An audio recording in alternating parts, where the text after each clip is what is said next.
Hello my dear student, कैसे हो आप लोग और कैसी चल रही है आप लोगों की तैयारी। आज हम इस वीडियो में क्लास 12 हिंदी के जितने भी स्टूडेंट हैं और इस बार 2025 बोर्ड एग्जाम में हिंदी का पेपर देने वाले हैं, तो हम उन सभी स्टूडेंट के लिए लेकर आए हैं महत्वपूर्ण के संस्कृत गद्यांश व श्लोक। संस्कृत का गद्यांश व श्लोक कॉपी में कैसे हल करते हैं और कॉपी में कैसे लिखा जाता है, आज हम इस वीडियो में आपको बताने वाले हैं। ट्रिक से हम आपको बताएंगे जिससे आपका 7 नंबर गद्यांश में और 7 नंबर श्लोक में बिल्कुल पक्का होने वाला है। कॉपी में ऐसे आप लोगों को लिखना है।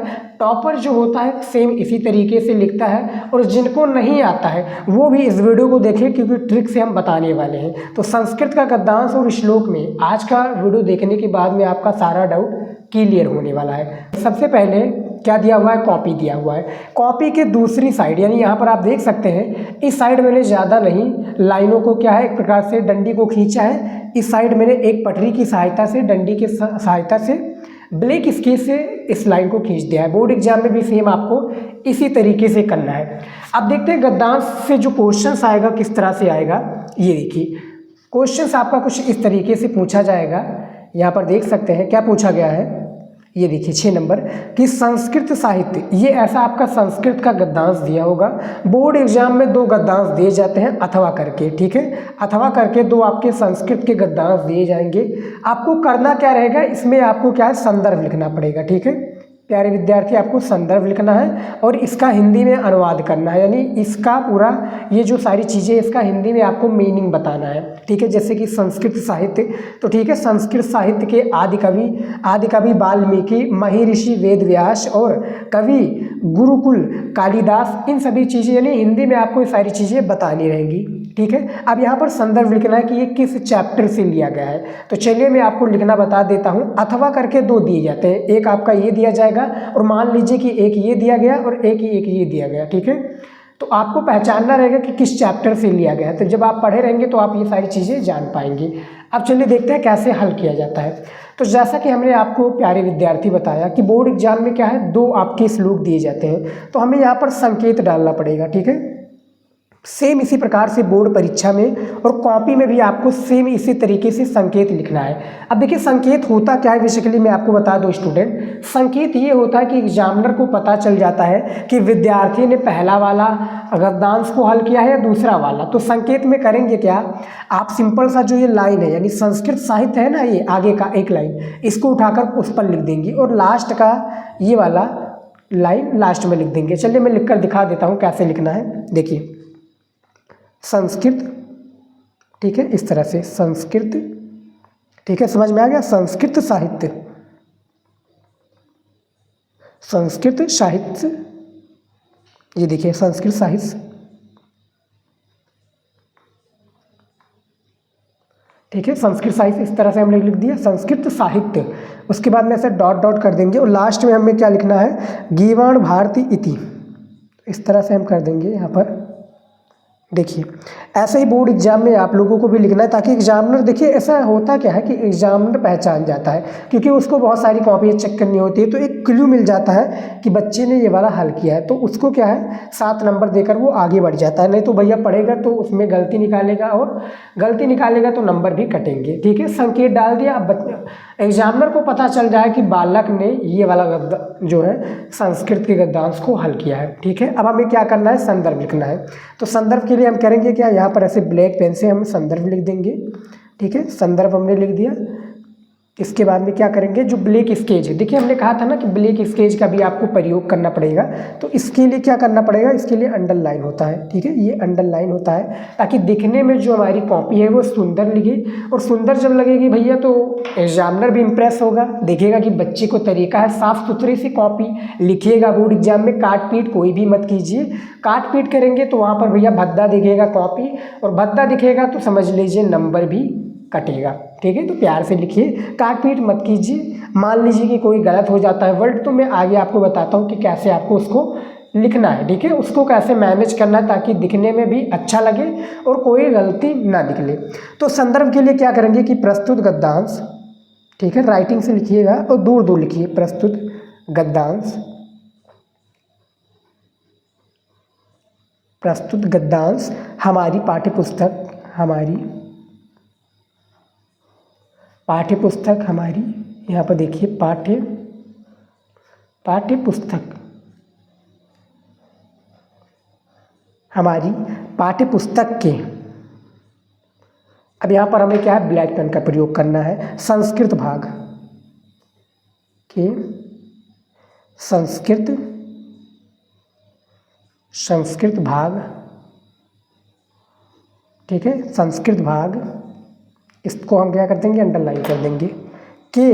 अब चैप्टर का नाम यहाँ पर हमारा आ जाएगा। चैप्टर का क्या नाम है हमारा, संस्कृत भाषायाम महत्वम। जैसा कि यहाँ से नाम से ही पता चल जाता है कि ये चैप्टर का नाम होगा, तो यहाँ पर हम लिख देते हैं संस्कृत, ठीक है, संस्कृत भाषायाम, ठीक है, भाषायाम महत्वम।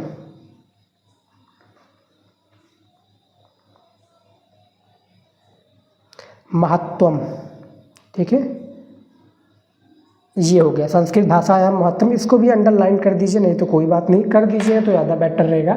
संस्कृत भाषायाम महत्वम शीर्षक पाठ से उद्धृत है, तो यहाँ पर क्या लिख देंगे हम, शीर्षक पाठ से उद्धृत है। ये देखिए इस तरह से उद्धृत लिखा जाता है, ठीक है, उद्धृत है, ठीक है। तो ये हमारा हो गया संस्कृत का वो संदर्भ हो गया कि प्रस्तुत गद्यांश, यहाँ पर देख सकते हैं हमारी पाठ्य पुस्तक के संस्कृत भाग के संस्कृत भाषायाम महत्वम शीर्षक पाठ से उद्धृत है। तो सिंपल सा आपने इतना लिख दिया। 2 नंबर देखिए आपको इस पर दिया जाएगा, ठीक है, 2 नंबर आपको इस पर दिया जाता है और 5 नंबर आपको अनुवाद का दिया जाएगा। अब देखिए जैसे अनुवाद कैसे करना है, देखिए हमें क्या है उस, जैसे कि ये मैंने आपको दिखाया था ना, ये संस्कृत का आपको एक प्रकार से ये गद्यांश दिखाया था संस्कृत का, इसी का हमें हिंदी में मीनिंग बताना। जैसे संस्कृत साहित्य आदि कवि वाल्मीकि, महर्षि व्यास, तो इसको हमने पूरा ऑलरेडी पहले से करके रखा था। बोर्ड एग्जाम में भी सेम आपको इसी तरीके से करना है। देखिए संस्कृत साहित्य के आदि कवि वाल्मीकि, महर्षि वेदव्यास, कवि कुल गुरु कालिदास, भास भरावी, भवभूति आदि अन्य महाकवि अपने श्रेष्ठ ग्रंथों द्वारा आज भी पाठकों के हृदय में, यानी जो श्रेष्ठ ग्रंथ है ना, श्रेष्ठ ग्रंथों द्वारा आज भी पाठकों के हृदय में विराजते हैं। अर्थात उनके ग्रंथों को पढ़कर पाठक आज भी, यानी जो पाठक होते हैं पढ़ते हैं, आज भी उन्हें याद करते हैं, ठीक है, आज भी उन्हें क्या करते हैं प्यारे विद्यार्थी, याद करते हैं। ये भाषा हमारे लिए माता के समान आदरणीय और पूजनीय है, क्योंकि भारत माता की स्वतंत्रता, गौरव, अखंडता एवं सांस्कृतिक एकता संस्कृत के द्वारा ही सुरक्षित रह सकती। ये संस्कृत भाषा विश्व की समस्त भाषाओं में सर्वाधिक प्राचीन एवं श्रेष्ठ है। इसीलिए ये ठीक ही कहा गया है, इसीलिए क्या है, ठीक ही कहा गया है कि सब भाषाओं में देववाणी यानी संस्कृत मुख्य, मधुर और दिव्य और अलौकिक है, ठीक है। इतना इसका ये जो हमने आपको बताया था ना, ये संस्कृत का गद्यांश, इसका पूरा हिंदी में अनुवाद था, ठीक है। संस्कृत साहित्य श्रेष्ठ जैसे ये थी, यहाँ तक हमें क्या था इसका बताना था। और यहाँ पर भी देखिए दिया हुआ है कि इस तरह से आपको एक प्रकार से वो डालना होगा, क्या है, संकेत डालना होगा। एग्जामिनर को बताना भी होगा कि भैया हमने यहाँ से लेकर यहाँ तक हमने हल किया है, ठीक है। इसी तरीके से आप लोगों को क्या करना है, संस्कृत का जो आपका गद्यांश है हल करना है, और आपको 7 नंबर पाने से कोई भी नहीं रोक सकता प्यारे विद्यार्थी, ठीक है। 5 नंबर आपको इस पर दिया जाएगा, ठीक है, 5 नंबर आपको इस पर हो जाएगा, 2 नंबर इस पर मिल जाएगा। कैसे लिखना है हमने आपको बता दिया है, बोर्ड एग्जाम में तरीका भी बता दिया है, और सेम इसी प्रकार से लिखना है। बस आपको ये पहचाने में आना चाहिए कि किस चैप्टर से लिया गया है। अब देखिए ट्रिक क्या है, ट्रिक आप सभी के लिए ये है स्टूडेंट कि मान लीजिए कि आपको अनुवाद करना नहीं आता है, ठीक है, तो अनुवाद करना नहीं आता है तो इसी को आप इस तरह से, जैसे संस्कृत साहित्य आप इतना पढ़ सकते हैं ना, तो इसको लिख दीजिए, आदि कवि आप इसको लिख दीजिए, वाल्मीकि इस तरह से लिख दीजिए, महर्षि व्यास आप जानते हैं महर्षि व्यास है, फिर इस तरह से सारी चीज़ें आप लिखते चले जाइए, ठीक है। इस तरह से लिख देंगे तो आपका 5 में से तो 4 नंबर कन्फर्म है, क्योंकि आपने मेहनत किया है, और एग्जामिनर भी मेहनत का एक प्रकार से मेहनत का फल देता है। तो जब आप मेहनत करेंगे तो आपको दिया जाएगा। मान लीजिए आपको नहीं आता है और आपने क्या है अनुवाद को नहीं किया, तो जहाँ पर मिलना चाहिए 5 नंबर वहाँ पर कुछ नहीं मिलेगा, और आपने कुछ ना कुछ लिखा है तो 4 या 3 नंबर तो कन्फर्म है, ठीक है। तो इस तरह से आप लोगों को संस्कृत का आपको गद्यांश हल करना है। अब चलिए देख लेते हैं कि श्लोक कैसे हल करना है। ठीक है, देखिए अलग अलग तरीका होता है अपना अपना श्लोक को भी हल करने का। अब हमारा आ चुका है, देखिए जो हमारा संस्कृत का गद्यांश था ये मैंने हल कर दिया है। अब श्लोक आ गया है। देखिए श्लोक भी 7 नंबर का आपका बोर्ड एग्जाम में पूछा जाता है और इसको भी बताएंगे कि कॉपी में आपको कैसे हल करना है। 7 नंबर तो हमने आपका पक्का कर दिया है, अब हमारा 7 नंबर बाकी है, वो भी हम पक्का कर देते हैं क्योंकि गद्यांश व श्लोक सेम 7 नंबर का बोर्ड एग्जाम में पूछा जाता है। 2 नंबर आपको संदर्भ का दिया जाता है और 5 नंबर हिंदी में अनुवाद करने के लिए। तो ठीक है, ये देखिए आपका ये श्लोक है। ठीक है, ये वाला कि प्रहरति यदि युद्धो मारुतो भीम रूपी प्रहरति यदि साक्षात् पार्थ रूपेण शक्र फिर परुच्छे वच न दच्छे। फिर इसके बारे में इसका ये जो एक प्रकार से श्लोक है। ठीक है, इसी को हमें हल करना यहाँ पर देख सकते हैं 2015 में भी पूछा गया है, 2017 और 2024 यानी इस वर्ष भी ये बोर्ड एग्जाम में पूछा गया था और अगले वर्ष पूछा जाएगा बोर्ड एग्जाम में। ठीक है, तो ये श्लोक है, इसको हमें क्या करना है, संदर्भ लिखना है और इसका हिंदी में अनुवाद करना है। कॉपी में कैसे लिखना है चलिए हम आपको बता देते हैं। ठीक है, बैकग्राउंड में आपको काफ़ी आवाज़ें सुनाई दे रही होंगी तो प्लीज़ इसको इग्नोर कीजिएगा। ठीक है, हमें यहाँ पर क्या करना है प्यारे विद्यार्थी, सबसे पहले संकेत लिखना है। ठीक है, संकेत हमें लिखना बहुत ज़रूरी है ताकि क्या है, जैसा कि मैंने आपको गद्यांश में बताया कि संकेत में क्या होता है, बेसिकली संकेत में होता ये है कि एग्जामिनर को पता लग जाता है कि बच्चे ने कौन सा श्लोक को हल किया है। तो यहाँ पर मैं लिख देता हूँ संकेत का। ठीक है, प्रहरति, ठीक है, यदि युद्धो,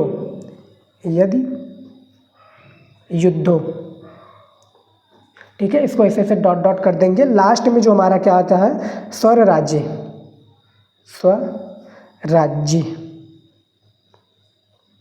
ठीक है।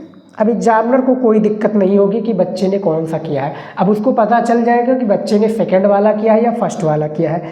अब जैसे हमें क्या करना है, संदर्भ लिखना है। ठीक है, हमारा फर्स्ट 2 नंबर का जो काम है वो संदर्भ वाला है कि किस चैप्टर से लिया गया है। जैसे कि मैंने आपको ये श्लोक तो दिखा दिया है। ठीक है, श्लोक दिखा दिया है, अब आपको ये पहचानना है कि ये श्लोक बेसिकली किस चैप्टर से लिया गया है। ठीक है, ये आपने श्लोक को देख लिया ये वाला। ठीक है, अब हमें इसका वो बताना है कि ये किस चैप्टर से लिया गया है। चलिए हम देख लेते हैं, इसका श्लोक हम लिखना आपको दिखा देते हैं। देखिए संस्कृत का जो गद्यांश होता है वो अलग तरीके से इसका श्लोक लिखा जाता है और जो ठीक है संदर्भ लिखा जाता है और जो श्लोक होता है उसका अलग संदर्भ लिखा जाता है। तो देखिए प्रस्तुत श्लोक यहाँ पर आएगा,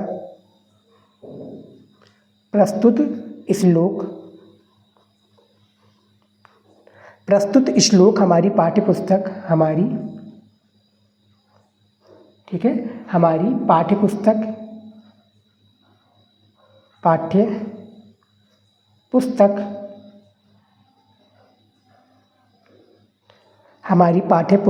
के संस्कृत भाग। देखिए संस्कृत भाग जैसे अब हिंदी का होता तो गद्य भाग होता, पद्य भाग होता, यहाँ पर संस्कृत भाग है। ठीक है, तो संस्कृत भाग हम इस तरह से लिख देंगे, संस्कृत भाग। ठीक है, संस्कृत भाग के चैप्टर का नाम क्या है, दूत वाक्यम। ठीक है, दूत वाक्यम बहुत ही इंपॉर्टेंट चैप्टर है आपका दूत वाक्यम।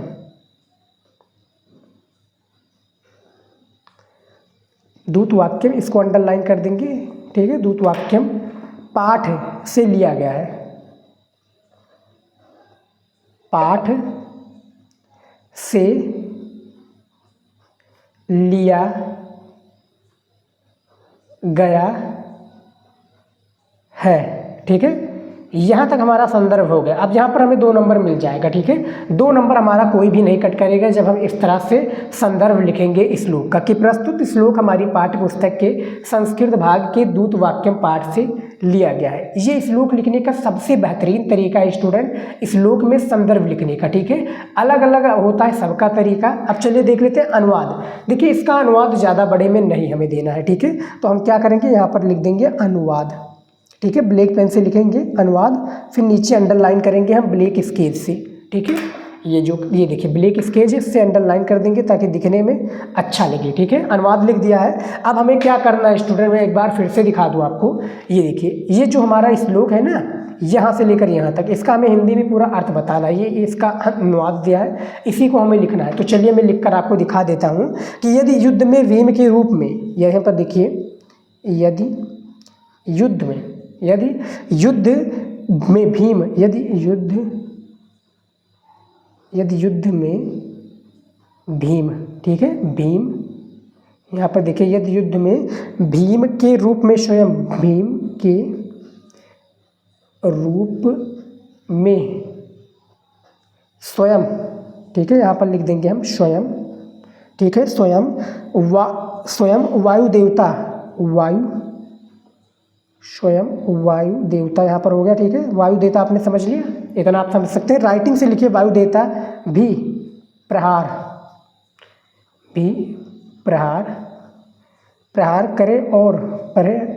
करे और अर्जुन, ठीक है, राइटिंग मेरी अच्छी नहीं, लेकिन प्लीज़ आप बोर्ड एग्जाम में राइटिंग से लिखिएगा। अर्जुन के रूप में साक्षात, ठीक है, साक्षात यहाँ पर हो गया इंद्र प्रहार,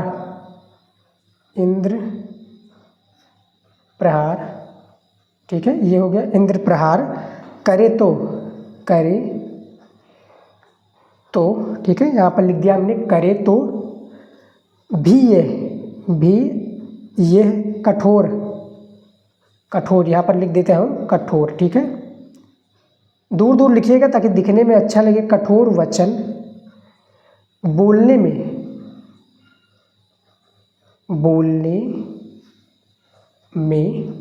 ठीक है, कठोर वचन बोलने में, आगे देखिए, बोलने में कुशल, ठीक है, बोलने में कुशल तुम्हारे कहने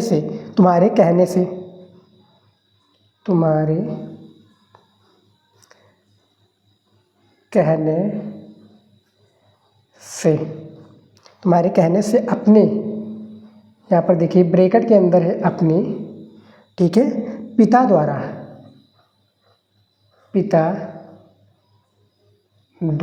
ठीक है, यहाँ पर हो गया अपनी पिता द्वारा भोगी तथा पराक्रम,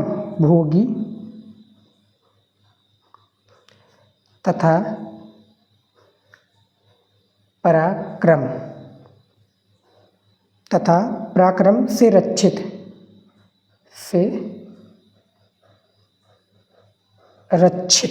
अपने राज्य की तिनके, राज्य, यहाँ पर देखिए राज्य की तिनके भर भूमि भी ना दूंगा, तिनके, यहाँ पर देखिए तिनके भर भूमि ना दूंगा। आवाज़ आपको सुनाई दे रही होगी बैकग्राउंड में, तो प्लीज़ उसको इग्नोर कीजिएगा। अब देखिए ये हमारा अनुवाद हो गया। देखिए कि क्या लिखा है कि यदि युद्ध में भीम के रूप में स्वयं वायु देवता भी प्रहार करें और अर्जुन के रूप में साक्षात इंद्र प्रहार करें तो भी कठोर वचन बोलने में कुशल हो, तुम्हारे कहने से अपने पिता द्वारा भोगी तथा पराक्रम से रक्षित अपने राज्य की तिनके भर भूमि ना दूंगी। ये कौन कह रहा है भैया? दुर्योधन कर रहा है। किसको कह रहा है भैया?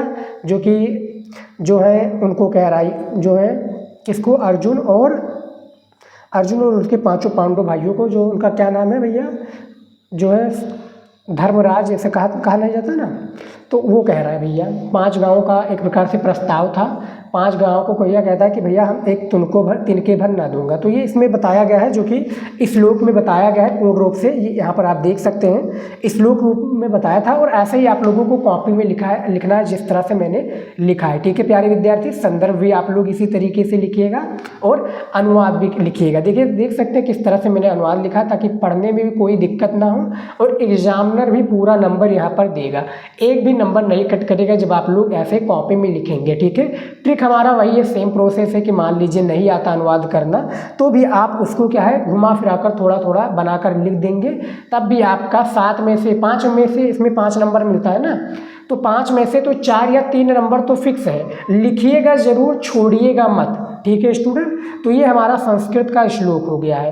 तो फिलहाल स्टूडेंट यहाँ पर देख सकते हैं हमने जो कि संस्कृत का गद्यांश व श्लोक था, मैंने दोनों आपको हल करना सिखा दिया हूँ। ठीक है, कॉपी में कैसे लिखना है और कैसे आपको संदर्भ और अनुवाद करना है, पूरी चीज़ों को मैंने बता दिया है। फिलहाल स्टूडेंट इस वीडियो में इतना ही, मिलते हैं नेक्स्ट वीडियो में नए टॉपिक के साथ। जय हिंद।